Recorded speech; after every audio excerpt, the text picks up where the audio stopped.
সমস্ত গরু আর ছাগলকে আল্লাহ তাআলা কোনো ইবাদতের যোগ্যতা দেন নাই, লেকিন নাফরমানির যোগ্যতা দিয়েছে। আর সমস্ত ফেরেশতাদেরকে কোনো গুনাহের যোগ্যতা দেন নাই, শুধু ইবাদতের যোগ্যতা দিয়েছে। ফেরেশতাদেরকে শুধু ইবাদতের যোগ্যতা দিয়েছে। আর সমস্ত গরু আর ছাগলকে জিনার যোগ্যতা দিয়েছে, ব্যভিচারের যোগ্যতা দিয়েছে, লেকিন নামাজের যোগ্যতা দেন নাই। ওদেরকে গুনাহের যোগ্যতা দিয়েছে, ইবাদতের যোগ্যতা দেন নাই। ফেরেশতাদেরকে ইবাদতের যোগ্যতা দিয়েছে, গুনাহের যোগ্যতা দেয় নাই। শুধু আমাদেরকে রব্বে কারীম গুনাহের যোগ্যতাও দিয়েছে, ইবাদতের যোগ্যতাও দিয়েছে। কয়টা যোগ্যতা দিছে বলে? কি কি? গরুরে কিসের যোগ্যতা দিছে? ছাগলরে কিসের যোগ্যতা দিছে? এবার ফেরেশতাদেরকে কিসের যোগ্যতা দিয়েছে? আল্লাহ। এই জন্য ফেরেশতাদেরকে একটা যোগ্যতা দিয়েছে বলে ফেরেশতাদের জন্য জান্নাত নাই। গরু আর ছাগলকে একটা যোগ্যতা দিয়েছে বলে তাদের জন্য জাহান্নাম নাই। এত গুনাহ সত্ত্বেও গরু আর ছাগল জাহান্নামী না কেন? ওদেরকে একটা যোগ্যতা দিয়েছে, অন্যটা দেয় নাই। আর ফেরেশতা এত তাসবিহাত সত্ত্বেও ফেরেশতা জান্নাতি না কেন? ফেরেশতারে দিছে কোনটা? আর গরুরে দিছে কোনটা? গুনাহের। এবার আমাদেরকে দিয়েছে কয়টা? কি কি? আলাম নাজআল লাহু আইনাইন ولسانا وشفتين وهديناه النجدين। আমি কি তোমাকে দুটো চোখ দেই নাই? আমি কি তোমাকে একটা জিহ্বা আর দুটো ঠোঁট আমি কি দেই নাই? আমি কি তোমাকে দুটো রাস্তা আমি কি দেখাই নাই? কয়টা রাস্তা দেখিয়েছে আমাকে বলে? কয়টা রাস্তা? গরুরে কয়টা রাস্তা দেখাইছে? আর ফেরেশতাদেরকে কয়টা রাস্তা দেখাইছে? গরু জানে না ইবাদতের মজা কত, আর ফেরেশতা জানে না গুনাহের মজা কত।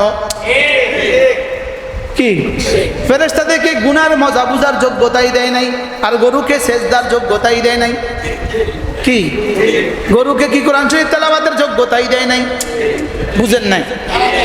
হ্যাঁ দেয় নাই তো না। ছাগলকে কোরআন শরীফ পড়ার কি দেয় নাই? যোগ্যতাই দেয় নাই। তাহলে গরুকে দিয়েছে একটা যোগ্যতা, এর জন্য যা আর সাজা নাই। ফেরেশতাকে দিয়েছে একটা যোগ্যতা, এর জন্য যা আর সাজা নাই। আমাদেরকে রব দিয়েছেন দুটো যোগ্যতা, একদিকে গুনাহ করার যোগ্যতা, আরেকদিকে গুনাহ ছেড়ে দেওয়ার যোগ্যতা। এবার রব্বুল আলামিন বলেন আলহামাহা ফুজুরাহা ওয়া তাকওয়াহা। আগে দিয়েছি তোকে গুনাহের যোগ্যতা, পরে দিয়েছি গুনাহ থেকে বেঁচে থাকার যোগ্যতা। সুবহানাল্লাহ। এই জন্য গুনার যোগ্যতা আগে না বেঁচে থাকার যোগ্যতা আগে? এই জন্যই গুনাহ করতে কেউ কাউকে শিখাতে হয় না, লেকিন গুনাহ থেকে বাঁচতে শিখাতে হয়। সুবহানাল্লাহ বলেন। এই জন্য গুনাহ থেকে গুনাহ করার জন্য কারো সংস্রব লাগে না, সংস্রব ছাড়াই গুনাহ পারে। লেকিন জিকিরের জন্য তাকওয়ার জন্য সংস্পর্শ লাগে। সুবহানাল্লাহ। কি হয় বলেন? গুনাহ যে কোনো দিন গুনাহ কাজ শিখে নাই, হ্যাঁ হঠাৎ করে গুনাহ সামনে এসে করার যোগ্যতা হবে না? হবে না? তারা কে শিখাইল এটা? হ্যাঁ, এই জন্য বিয়ে একটা ইবাদত, যে এই ইবাদতের মধ্যে এই অভিজ্ঞতাটা গ্রহণযোগ্য নয়। মনে হয় বুঝেন না কি বলছি? পৃথিবীর সমস্ত কাজের জন্য অভিজ্ঞতা দরকার, যেই কোনো কাজের জন্য। ভাই কয় বছর অভিজ্ঞতা? ভাই কয় বছর অভিজ্ঞতা? বিয়ের জন্য কয় বছর অভিজ্ঞতা হলে পছন্দনীয়? মুরব্বীরাও বুঝে, সব মুরব্বীরাও হাসে। এই মুরব্বীরা কেমন হাসে? এই জন্য এখানে কি অভিজ্ঞতা মাতলুব? এখানে অভিজ্ঞতা মামদু না মাবগুস? মাকরু। অভিজ্ঞতা এখানে পছন্দনীয় না অপছন্দনীয়? বিষয়টা কি এখানে অভিজ্ঞতা অপছন্দনীয় কেন? কেন অপছন্দনীয়? এই অভিজ্ঞতাটা গুনাহ। এই অভিজ্ঞতাটা গুনাহ। এই অভিজ্ঞতাটা কি বলেন? তাইলে গুনাহের জন্য কি লাগে না বলেন? প্রশিক্ষণ লাগে না বলেন? গুনাহের জন্য কি লাগে না? আচ্ছা, জমিনে আগাছা উঠতে কি কবে চাষ করা লাগছে? আগাছা উঠতে চাষ করা লাগে? আগাছা উঠতে সার দেওয়া লাগে? এত আগাছা জমিনে আইলো কোথায়?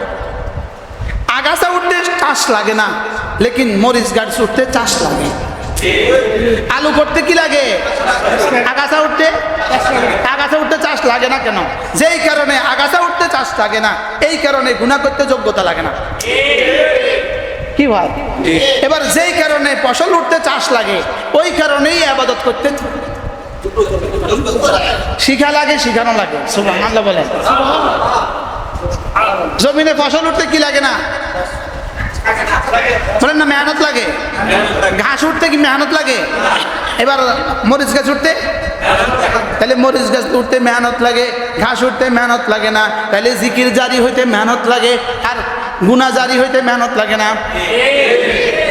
কি? আচ্ছা, কে কে কবে আপনাদেরকে মোবাইলে আপনাদেরকে কে কে ওয়াজ করছে? কোন কে কে আইসা আপনাদের এখানে ওয়াজ করছে? ভাই অচিরেই ফেসবুক আসবে, ফেসবুকে তুমি ঢুকবা, দেখবা মজা মজা ভরে যাবে। এটা কেউ কোনোদিন কইছিল? হুট করে আপনি ফেসবুক কেমনে পাইলেন? মানে বুঝেন না, হ্যাঁ? কে কবে বলছিল ভাই ছবি দেখলে এত মজা এত মজা এত মজা? কে কবে ওয়াজ করছিল? তো এটা পারে কি? সবাই পারে কেমনে? গুনাহ করতে যোগ্যতা লাগে না। গুনাহ আমাদের তিনতের সাথে, আমাদের মাটির সাথে গুনাহকে মিশিয়ে দিছে। আমাদের মাটির সাথে গুনাহকে কি করছে বলেন? আমাদের যে মাটির খামির বানাইছিল, আমাদের জন্য যে খামির বানাইছিল, ওই খামির সাথে গুনাহ মিশায় দিছে। আর নবীদের সাথে ওই খামির মিশায় নাই। সুবহানাল্লাহ বলেন। নবীদের খামিরের সাথে কি হয় না বলেন? গুনার মাদ্দা মিশায় নাই, লেকিন আমাদের খামিরের সাথে কি মিশায় দিছে? গুনাহ মিশায় দিছে। এবার রব্বুল আলামিন বলেন ফাআলহামাহা ফুজুরাহা ওয়া তাকওয়াহা, তোমাকে আমি গুনার যোগ্যতাও দিয়েছি, গুনাহ থেকে বেঁচে থাকার যোগ্যতাও দিয়েছি। এবার বলেন কাদ আফলাহা মান যাক্কাহা, এবার গুনাহের সাজার কথা মনে করে করে গুনাহের মজা যে ছেড়ে দিবা, গুনাহের সাজার কথা মনে করে করে গুনাহের মজা যে ছেড়ে দিবা, যাও কথা দিলাম তুমি কামিয়াব হয়ে গেছো, আমি লিখে দিলাম। কি হয় তাহলে? কামিয়াব হয়েছে কে? গুনাহের মজা ছেড়ে দেয়ছে বলেন। তাহলে ফেরেশতাও তো গুনাহের মজা ছাড়ছে না? ফেরেশতা গুনার মজা ছাড়ে নাই, ফেরেশতাকে গুনার মজার যোগ্যতাই দেয় নাই। হ্যাঁ, যোগ্যতাই নাই। কি কি নাই বলেন? তাহলে ফেরেশতা গুনাহ ছাড়া সত্ত্বেও, ফেরেশতা গুনাহ ছাড়া সত্ত্বেও ফেরেশতা জান্নাতে যাবে না। আর গরু আর ছাগল এত নাফরমানি করা সত্ত্বেও ওরা জাহান্নামে যাবে না।